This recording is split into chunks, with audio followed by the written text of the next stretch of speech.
It's pretty horrible to watch play out. I mean, essentially, you've got two large Chinese vessels. One's a warship, one's a Coast Guard cutter, harassing a much smaller Filipino boat that is trying to deliver stores and food to those that need it at sea, be that fishermen. They're inside the Philippine EEZ, which of course gives them no rights to claim those waters. They may give them rights to claim what's underneath. This is a complex and a moving landscape.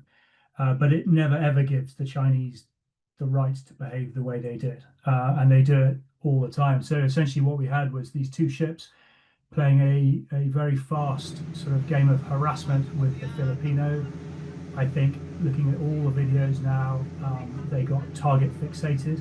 In other words, they took their eye off each other and were just focused on how to get as close as possible to the Filipino boat, and that had been very, very close in previous videos, feet, and they got it wrong at very high speed, and the Chinese warship cut across the bow of the cutter, and that's the video that most people have seen. This is a very serious incident, but you know, if you're a sailor and you can find humor in anything, the fact that they hit each other, I mean, it is extraordinary how strong that Chinese warship is, by the way. You know, that was hit probably doing 30, they were doing 30 knots. The Coast Guard cutter looked to be doing about 25, and it T-boned the Chinese warship.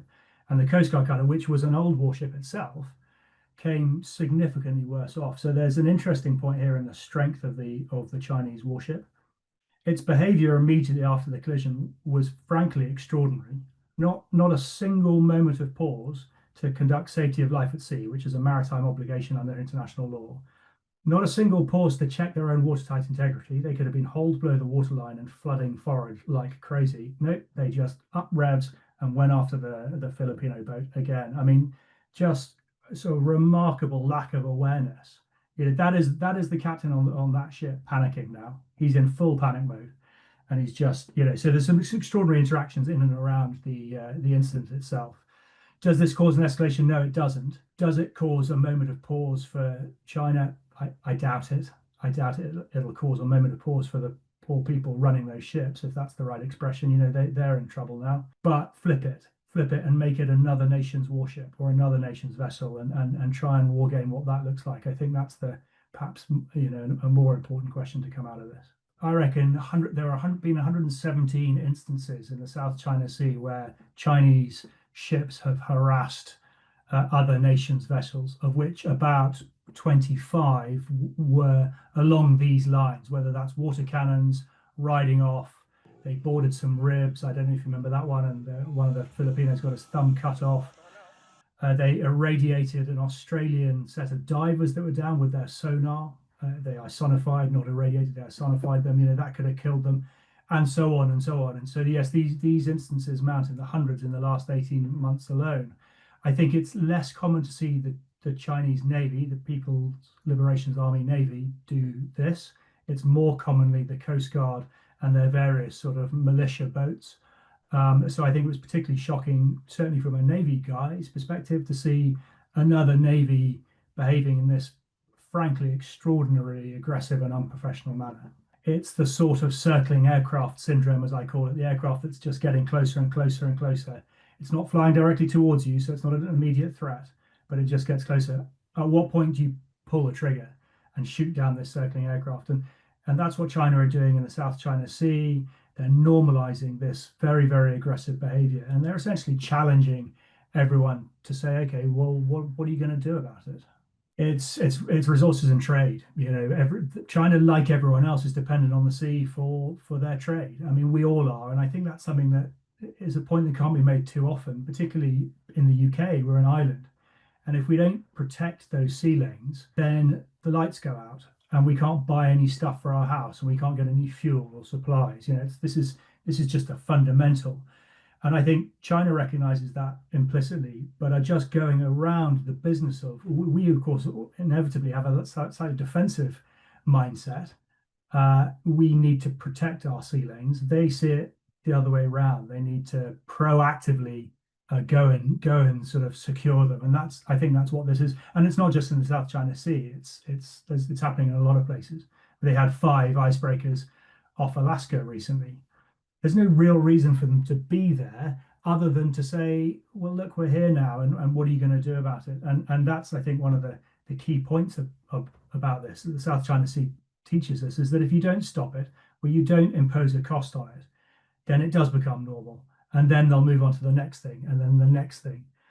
So yeah, we need to start taking these very seriously. Now, conversely, of course, when their ships are crashing into each other, and sadly, I would imagine probably killing a few of the sailors on the Coast Guard cutter.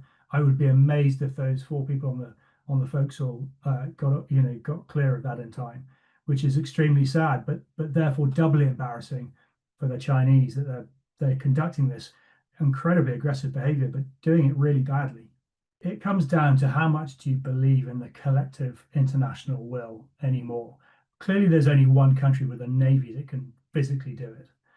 And that's being stretched wafer thin all around the world. I mean, the US Navy has as many sort of thinness issues as the Royal Navy does. It's just it's more masked by their mass, but they are stretched very, very thin. And there's a Pacific aircraft carrier in the Arabian Gulf right now that should be off the Pacific because of all that's going on in the Middle East. So they're playing chess with too few pieces, and that's the world's most powerful navy. Chinese Navy is now bigger in terms of hull numbers, but the US Navy is larger in terms of tonnage and is more powerful, being no doubt about that. But they're being asked to play an away game, whereas China are playing a home game, which gives them all the advantages of distance and surveillance and everything else.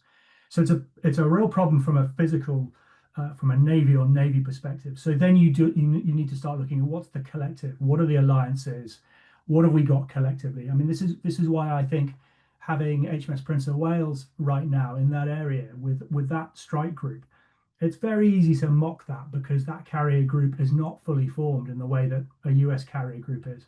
But that is to underestimate the impact these sorts of trips have and the ability to train in these areas.